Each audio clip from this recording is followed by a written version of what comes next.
Stand by. Oh, what's up, smarty people? It's KeysDAN, RadioWhat.com, DJLittleRock.com, coming to you live and in living color from the Radio What studios. And this is my podcast, What Makes You Smarter. It's an extension of the RadioWhat.com internet radio station that I've been running for quite some time. And if you need DJ services, where do I always send you?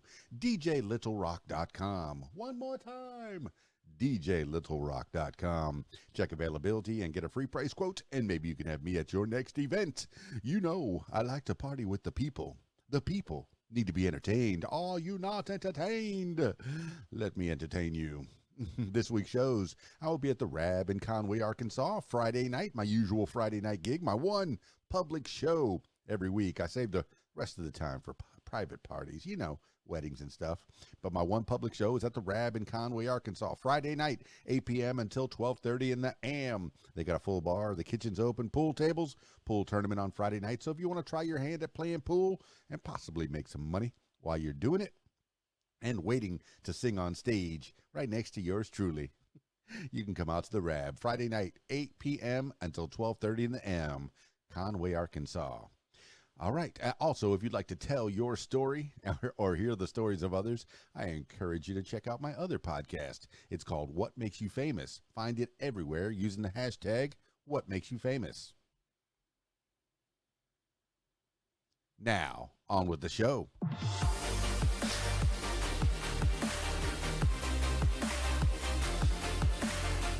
Today on the program, 10 things you need to know today for Sunday, March 13th, 2022. 10 things you need to know today. Number 1, Russia strikes base near Polish border, killing 35. Russian warplanes struck a Ukrainian military base less than 25 miles from the Polish border on Sunday, killing 35 people and injuring over 100. Officials said around 30 missiles were fired at the base, but that air defense systems intercepted 22 of them before impact. The base was reportedly being used to ferry weapons sent from international partners to the front and to train foreign fighters. Russia began striking targets in western Ukraine on Friday. This is according to the New York Times and Reuters. Number 2, China locks down millions of people as COVID cases spike. China reported 3,400 new COVID-19 cases on Sunday, up from just under 2,000 on Saturday, marking the worst outbreak since the virus first became widespread in early 2020. The majority of new cases were reported in China's northeastern Jilin province. Authorities responded by closing schools in Shanghai and suspending bus service to the city, locking down hundreds of neighborhoods in the Jilin city, which has a population of 1.5 million people, and imposing full lockdowns on several other northeastern cities. Millions of people have been confined to their homes as China continues to its strict zero COVID policy. The mayor of Jilin City and the chief public health official in nearby Changchun were both dismissed from their posts. This is according to The Guardian and the Associated Press. Number 3, protesters in Russian-controlled Melitopol demand return of abducted mayor. Protesters in Russian-controlled Ukrainian city of Melitopol took to the streets Saturday after occupying Russian forces reportedly kidnapped the city's mayor on Friday and installed a new mayor in its place. A prosecutor from the Russian-backed separatist Luhansk People's Public said Melitopol Mayor Ivan Fedorov was under investigation for terrorism. Ukrainian President Volodymyr Zelensky called the abduction, quote, a crime against democracy, end quote, while Ukrainian diplomat Alexander Sherba suggested that Fedorov's captors were torturing him, quote, to force him to collaborate, end quote. This is according to CNN and the Washington Post. Number 4, Trump denounces GOP incumbents at South Carolina rally. Former President Donald Trump disparaged South Carolina GOP Representatives Nancy Mace and Tom Rice and endorsed their primary challengers at a rally in Florence, South Carolina, Saturday night. Both Mace and Rice have criticized Trump for his role in the January 6th Capitol riot.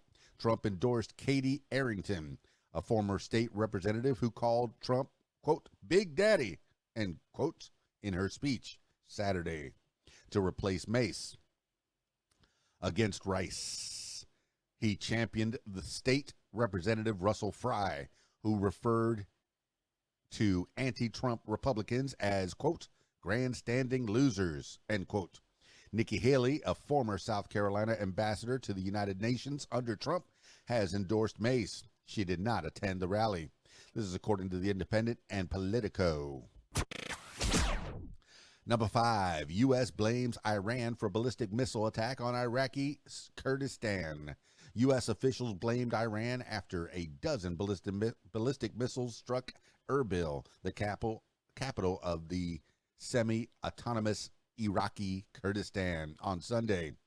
The missiles landed near a United States consulate and damaged a local television news studio around 1:30 a.m. local time.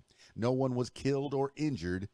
The United States State Department denounced the attack as, quote, outrageous, end quote.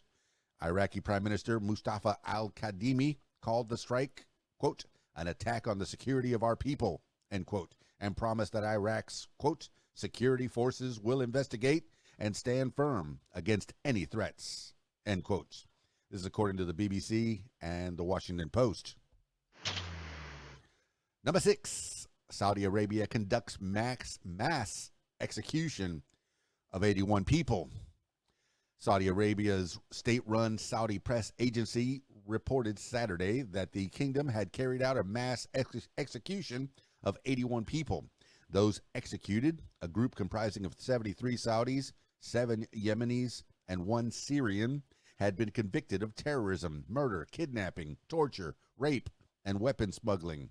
Some were reportedly associated with Al-Qaeda, the Islamic State, and Yemeni's Iran-backed Houthi rebels. It was the largest known mass execution in the country's modern history. Saudi state media did not specify how the prisoners were executed, but Saudi Arabia typically carries out executions by public beheading. This is according to The Hill and NPR. Number 7, convoys carrying weapons into Ukraine are legitimate targets, Russian officials says. Russian Deputy Foreign Minister Sergei Ryabkov, Ryabkov,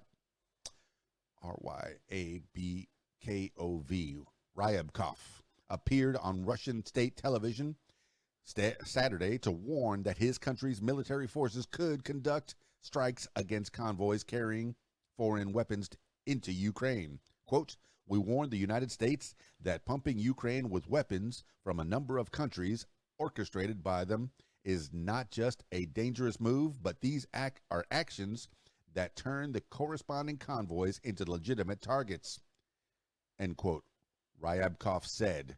NATO stopped flying weapons into Ukraine when the Russian invasion began. Instead, the weapons are flown into Poland or Romania and shipped by land into Kyiv and other Ukrainian cities. This is according to CNN and the New York Times. Number 8, Zelensky says 1,300 Ukrainian soldiers have been killed. Ukrainian President Volodymyr Zelensky said Saturday that 1,300 Ukrainian soldiers have been killed since Russia invaded Ukraine on February 24th.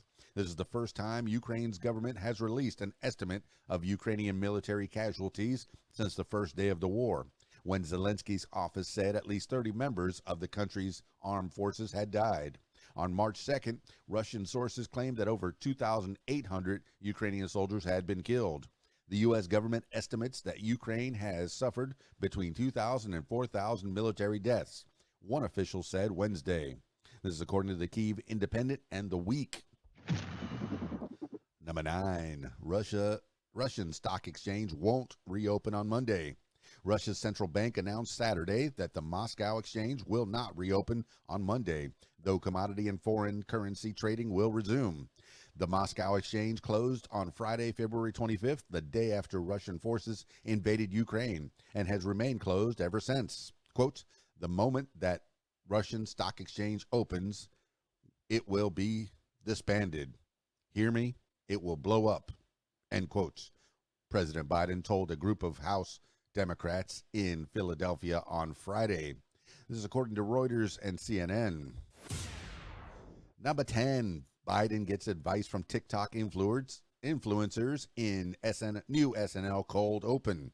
Saturday Night Live's most recent Cold Open featured President Biden, James Austin Johnson, and White House Press Secretary Jen Psaki, Kate McKinnon, asking a group of TikTokers stars for advice on how to handle the war in Ukraine. The sketch began with Johnson as Biden welcoming the influencers to the meeting and thanking Psaki for suggesting it. Quote, I suggested it as a joke and then it actually happened, end quote. McKinnon, as Psaki said, quote, people are saying this is the first war fought on TikTok, end quote. Johnson, as Biden continued, quote, which is tough for me because I'm the landline of presidents, end quote. This is according to CNN Business and The Week. That's 10 things you need to know today for Sunday, March 13th, 2022. Tough news week, tough news day, tough all around. No news is good news. I know that was Gary Gnu's back when I was watching Saturday morning cartoons. I miss Gary Gnu. Maybe I need to become the new Gary Gnu and just come up and say some good news. What's going on good in the world? I know I don't want to blow sunshine all over the place. There's some terrible things happening in the world. People getting killed, and I don't like it. I know you probably don't like it either. What are the chances? What are the chances that you like what's going on? Not very good. Not very good. All right. Peace to everyone. That's it for this edition of What Makes You Smarter. Hey, if you'd like to tell your story or hear the stories of others, or actually just have a conversation with me and put it out there for the world to see, I encourage you to check out my other podcast. It's called What Makes You Famous. Find it everywhere using the hashtag What Makes You Famous. That's it for me. It's KeysDAN, RadioWhat.com, DJLittleRock.com. Peace. I'm out of here.